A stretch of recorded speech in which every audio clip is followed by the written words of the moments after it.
Olá, você que está no exterior, Enseja, Exame Nacional de Certificação de Competências para Jovens e Adultos. Para nós um privilégio estarmos em sua companhia. Estamos em sua companhia e dizemos a você que o Enseja se aproxima.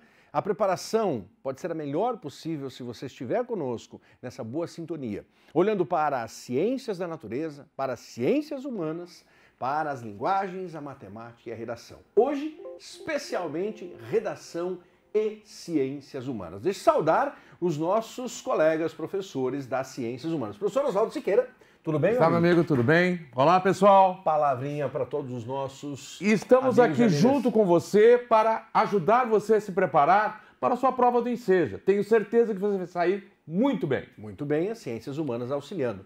E ali na ponta dos botões está o professor Laércio, que vamos saudá-lo também. Professor Laércio, tudo bem? Sempre em sintonia por aqui, os três, né? Ciências humanas, geopolítica, história. Tudo certo, Laércio? Sempre bem. Me conta uma coisa, como é que é a mesma sigla da Enseja? Enseja está ali, ó. ENCC, certo. EJA. Mas qual, as duas últimas, o que ela diz ali? EJA. Certo, mas a questão, a preparação para quê? Para o exame, certificação. A certificação de Sim, habilidades. Competências. É isso que nós vamos fazer aqui com você. Ajudá-lo a ampliar, a amplificar, a melhorar a sua habilidade para entender melhor o conteúdo e assim fazer uma ótima prova. Redação é essencial.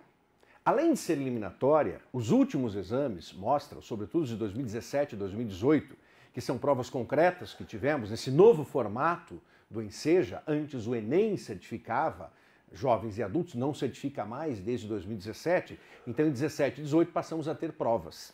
A redação foi eliminatória em ambos os exames, ou seja, sem ter uma mínima nota de 500 pontos intermediária em redação, vamos assim dizer, esse horizonte de metade dos 1000 pontos válidos ou da nota máxima de 100 pontos válidos, você está eliminado do processo, eliminada do processo. Por isso a redação é tão importante e nós apelamos aqui a você.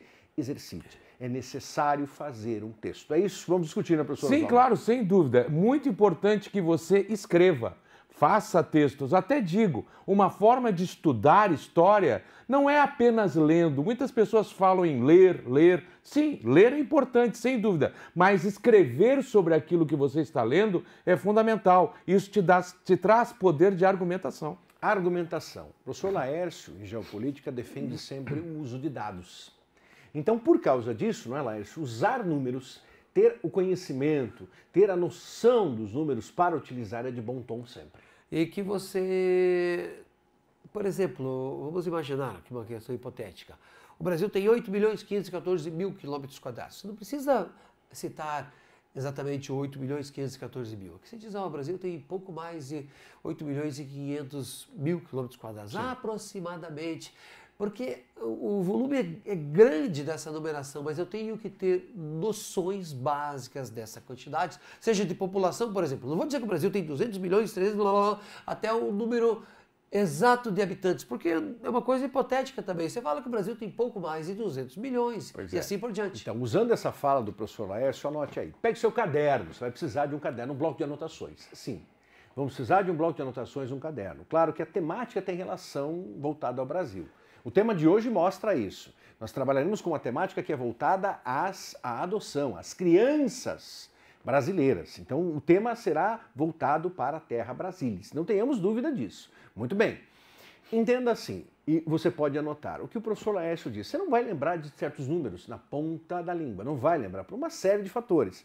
Mas você pode usar, anote por favor, a chamada expressão partitiva. Repito.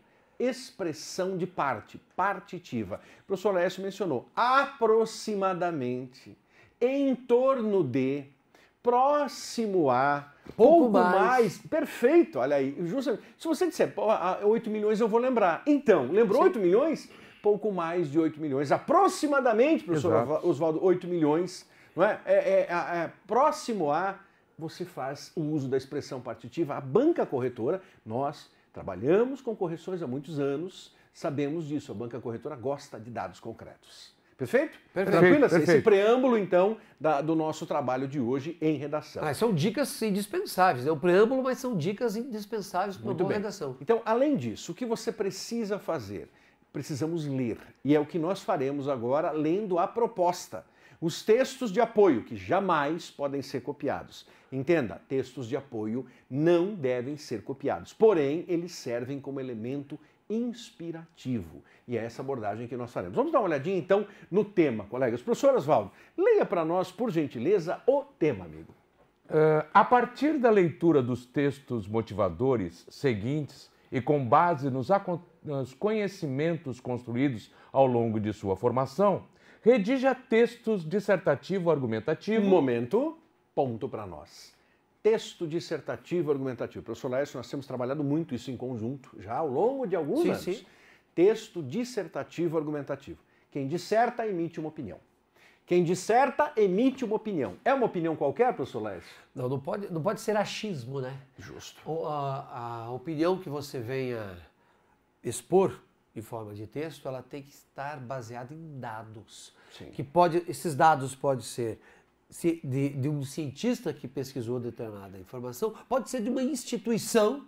Exemplo, o IBGE é uma instituição que sempre deve ser pesquisada por você, para todos os fins que se refere ao Brasil. E quando você cita uma instituição ou um cientista, aí você está dando uma opinião baseada em algo, a não ser que você seja é pesquisador. importante também destacar uma coisinha para você. História, às vezes você pensa, não, história só está cuidando do passado distante e tal. Não. Pense que nós temos a história do tempo presente, isto é, do momento em que você está vivendo. E aí, os dados que você vai utilizar, por exemplo, do IBGE, seja de qual for, você pode construí-los historicamente se você tiver um conhecimento a mais também em termos de história. E isso é o conhecimento das leituras de jornais, de revistas, de algum livro que você encontre tratando de assuntos do momento. Tudo isso vai te ajudar e é embasado muito em história do tempo presente. Essa é a argumentação. Dissertar é emitir uma opinião. Sim, mas é uma opinião com densidade. É uma opinião com profundidade. Quando eu falava há pouco que a redação, ela transforma-se num obstáculo, ela transformou-se em 2017, 2018, num obstáculo intransponível para a maioria dos indivíduos que se inscreveram nas provas oficiais do Enseja, Brasil, no exterior também. Isso se deve por quê? Porque necessariamente os textos vieram de forma rasa. Os textos vieram planos, ou seja, os textos vieram superficiais. Essa superficialidade você precisa evitar. Então, para fecharmos esse primeiro bloco, fecha aqui. Então, dissertativo e argumentativo. Professor Oswaldo, tema. Vamos lá, vamos adiante. Tema. Argumentativo em norma padrão da língua portuguesa sobre o tema a questão da adoção de crianças e adolescentes no Brasil. Ponto. A mesma coisa. Finalizando. Apresentando proposta de intervenção que respeite os direitos humanos. Selecione, organize e relacione de forma coerente e coesa argumentos e fatos para a defesa de seu ponto. Exatamente como o Exame Nacional. Percebeu, Laércio? Sim, exatamente. Olha só, mesmo formato. Intervenção. E ele tem uma coisa importante, a gente grifou também. Ó, mostra lá de novo o texto, por favor. Por favor. Direitos humanos. Respeite os direitos humanos. Não é uma coisa banal isso. Sim. Então, um cuidado especial para você é ler e reconhecer o tema. Vamos mastigar o tema proposto. O tema está ali para nós. Observe. A questão é a palavra-chave. A questão é a palavra-chave. A questão do quê? Da adoção de crianças e adolescentes. Você vai ter que mencionar os dois. Não são só crianças, os adolescentes também. Vai utilizar no meio o quê? Os pré-adolescentes. Crianças, pré-adolescentes, adolescentes.